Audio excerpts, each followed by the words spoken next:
Today, on average, a dead body is fished from the River Thames each week.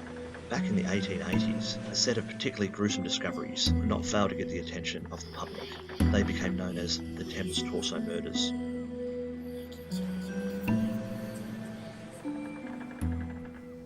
Hi, this is the Spooky House. My name's David Saunderson, and today we're going to be talking to Trevor Bond about the Thames Torso Murders. Now, Trevor is a ripperologist and a true crime expert. How are you? Trevor? Yeah, good. Thanks. You? Yeah, I'm going all right. You've got quite busy at the moment. I believe you're a nurse working in intensive care. Are you at the front line? It's interesting times. Yeah, it's. You're working long hours. Yeah. Okay, well, we're going to talk about your other passion. We're talking about true crime. And tell us about the Thames Torso Murders. It's a fabulous name for a crime. Torso Murders. What does that actually mean? So, the Thames Torso Murders generally refers to 4 specific cases between 1887 and 1889 that stretch all the way along the Thames from Rainham in Essex to Battersea. There were also a couple of earlier cases that were known as the Thames Mystery that sometimes obviously get discussed the same, but basically it's the discovery of disposed body parts in the Thames that appear to have belonged to 4 particular murder victims between 87 and 89, which obviously encompasses right in the middle of that the more famous murder series over in Whitechapel. Is there a connection to Whitechapel, do you think?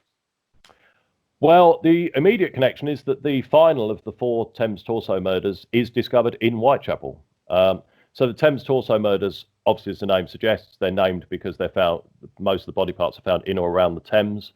The 4th one of those, the Pinchin Street Torso, in September 1889, is actually found in Whitechapel, quite away from the river. If you sort of walk north from Tower Hill to up towards Aldgate, you'll end up going through Pinchin Street. And that probably would not have been linked to the Thames in any way if it was earlier in the series. But there was an opinion from the police at the time that it showed similar methods to the earlier cases. So that's how the Thames Torso Murders come to Whitechapel.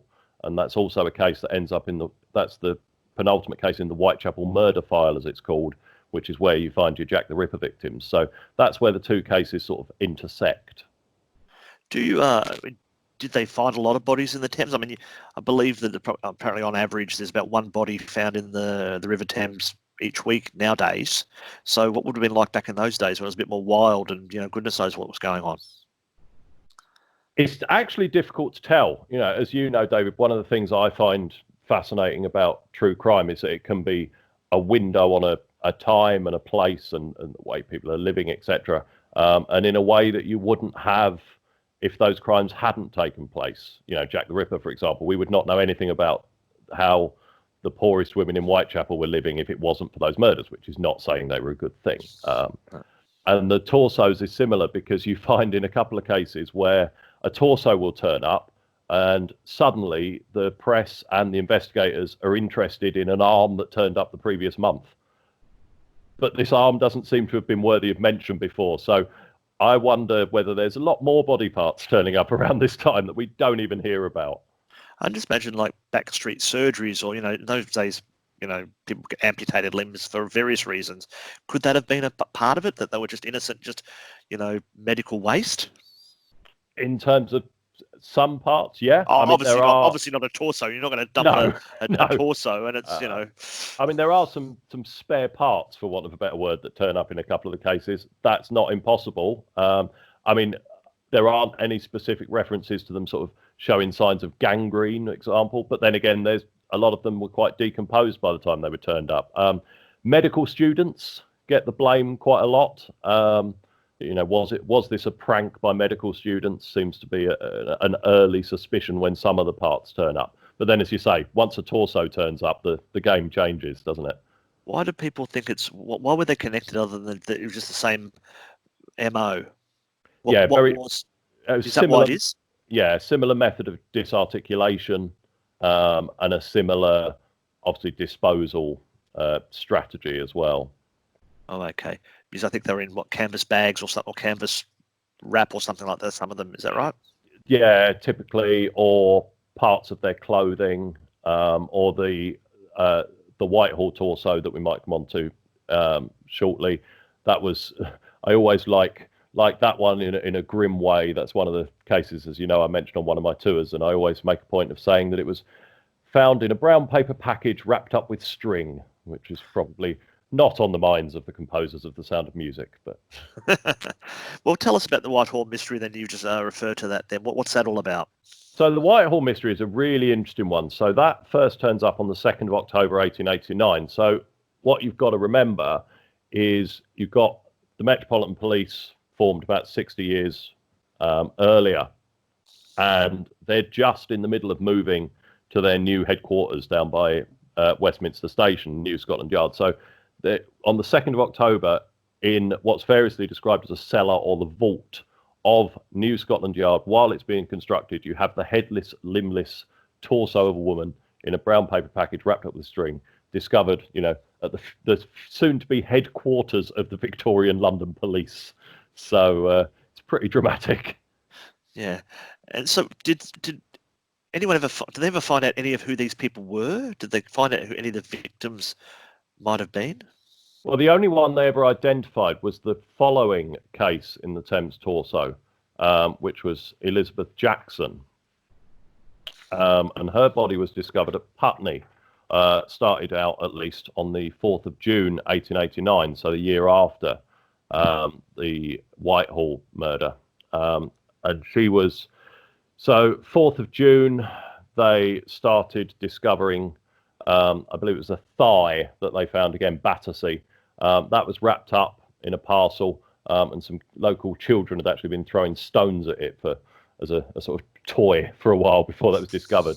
And then that same day, you've got an even worse discovery, if it's possible, over in Southwark, a place called Horsley Downstairs, where that same day they find a parcel that's got some flesh and a uterus and a placenta, showing that this woman, who's the rest of her body is to turn up shortly, it was pregnant. They later investigated the other parts they found and estimated 6 to 7 months pregnant at the time of her death.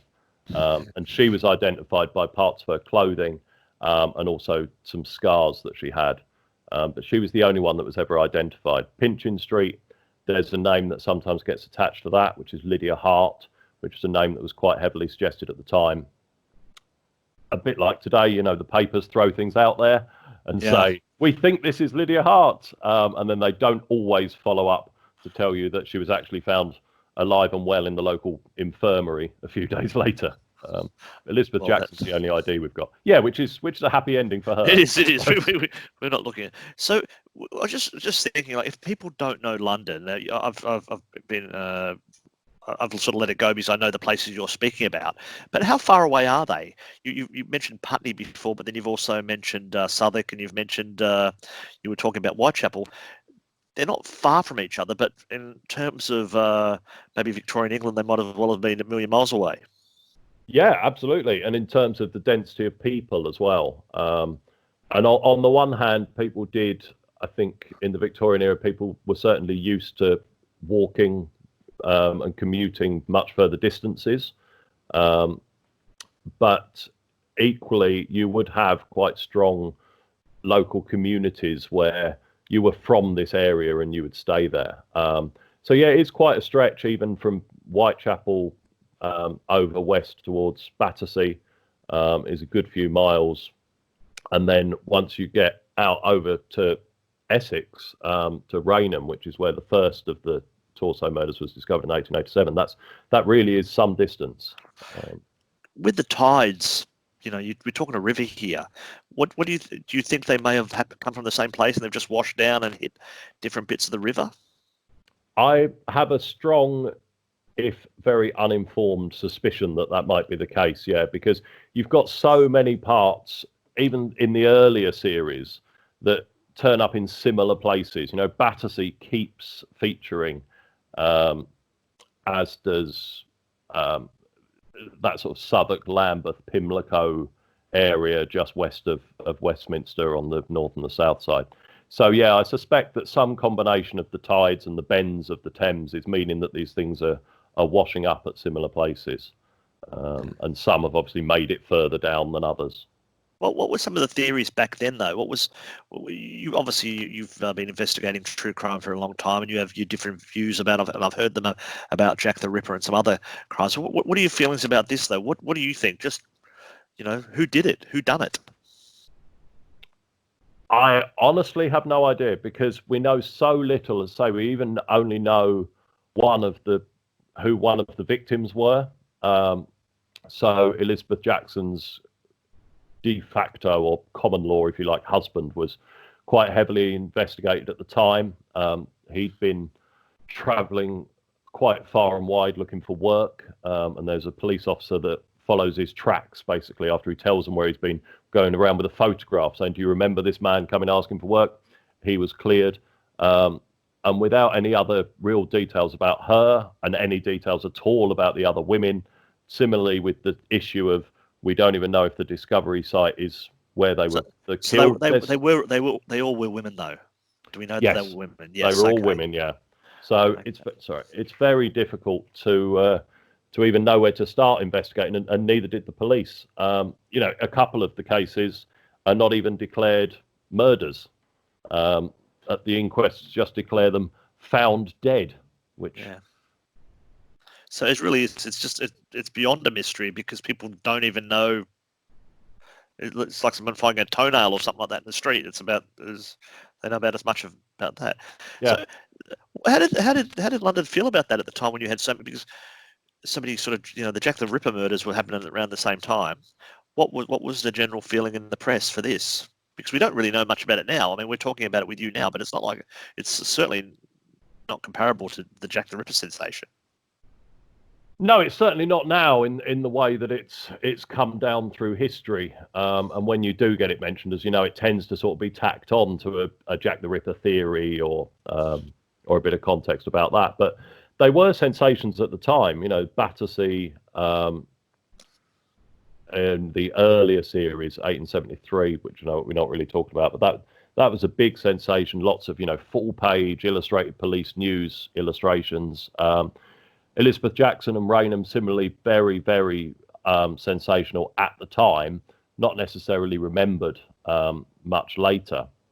And then, by the time you get to the later ones, obviously there's still the ongoing Ripper scare going on. But what's interesting with the Whitehall torso, so that's discovered right in the middle of the Ripper crimes, October 1888. And typically, and I've actually been guilty of saying this in the past, typically, as you say, because it hasn't come down to us in the same way, it's easy to say this crime was overshadowed by the Ripper crimes.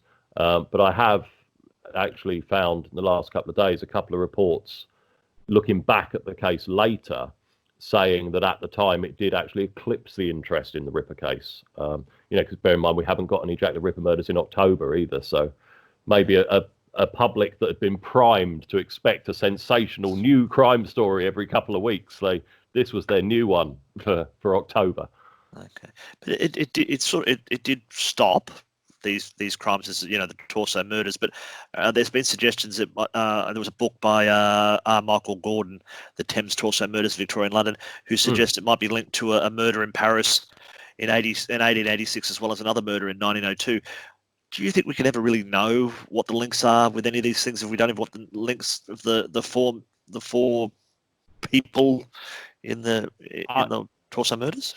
I don't, to be honest. I mean, as you say, even talking about them as the Thames Torso Murders, it's useful. And the police certainly did link them at the time. But I don't think we can even say for certain that all four of those are linked. It's possible, I think, that we might be looking at maybe one or two by the same hand, and then in the same way you get now when you get a sort of clutch of school shootings or whatever, people are a little bit deranged, shall we say, and they see something, and then they're going to snap. They might snap in a similar direction to the thing that they've had going, or if you want to get rid of a body, maybe that's the way you get rid of it. We get that argument with Mary Kelly, don't we, with Jack the Ripper, that maybe it was a copycat and he was trying to make it look like a Ripper killing. So No, certainly once you start going all over the world and 10 or so years in the future, like trying to find Jack the Ripper crimes in New York or Buenos Aires, I think there's so many differences and so many things we don't know that it just gets to a point where, with all due respect to the likes of Michael Gordon, it can feel a little bit like people are just throwing stuff at the wall and seeing what sticks. It's a bit like sort of like you have sort of stabbings in London, and there's quite a lot of them, and you read them in the newspaper, but it doesn't mean they're connected at all. It's more a phenomenon that it might have been that, yes, there just happened to be in the late 1880s, there were a number of murders or whatever it is that led to body parts going into the Thames, but they have nothing to do with each other. It just happens to be just at that time. And so therefore, it's a part of those times. It's gruesome. It's around Jack the Ripper time, but really the connection to them is it's if you have a spate of robberies or you just had a spate of body parts. That's right. I mean, if you think a few years ago I can't remember the first man's name now, unfortunately, but a few years ago we had the chap who went on a shooting rampage through, was it Cumbria, I think, a few years ago, and then Raoul Moat is very shortly afterwards, because he obviously had a lot of problems, and I don't think it's a coincidence that he's gone and done it in a similar way that the person has gone and done what he did that's been highly publicised before, and I think you probably get similar. And equally, if you want to get rid of a body and you've seen that a couple of people have already got away with chopping them up and throwing them in the Thames, maybe you think that's a good way to go. Okay. Now, I believe one of the influences this murder mystery had was on Bram Stoker, and there's some influences in Dracula. Can you tell us about that? Yeah, so the reference to the torsos and tangentially Jack the Ripper turns up in the preface to the was it Powers of Darkness, the relatively newly discovered Icelandic version of Dracula. Yeah, and you can see obviously why that kind of thing would have caught Bram Stoker's imagination. And you've got to remember he's quite plugged into that area and that story at the time. He's running the Lyceum Theatre, which is not far away. He's putting on Dr. Jekyll and Mr. Hyde, which has got Richard Mansfield, who ends up having a letter written to the police about him saying he's Jack the Ripper. And also he lived in Chelsea, which wasn't very far from Pimlico or Battersea. So absolutely, yeah. So there's real connections there, and it's a wonderful idea. I mean, it's wonderfully gruesome idea that somehow this could be a vampire, and that it's just basically he's chucking out his bin bags full of the body parts after he's used them. So I have read Power of Darkness. The Icelandic version, and I do recall that. I'd forgotten that's where I read it.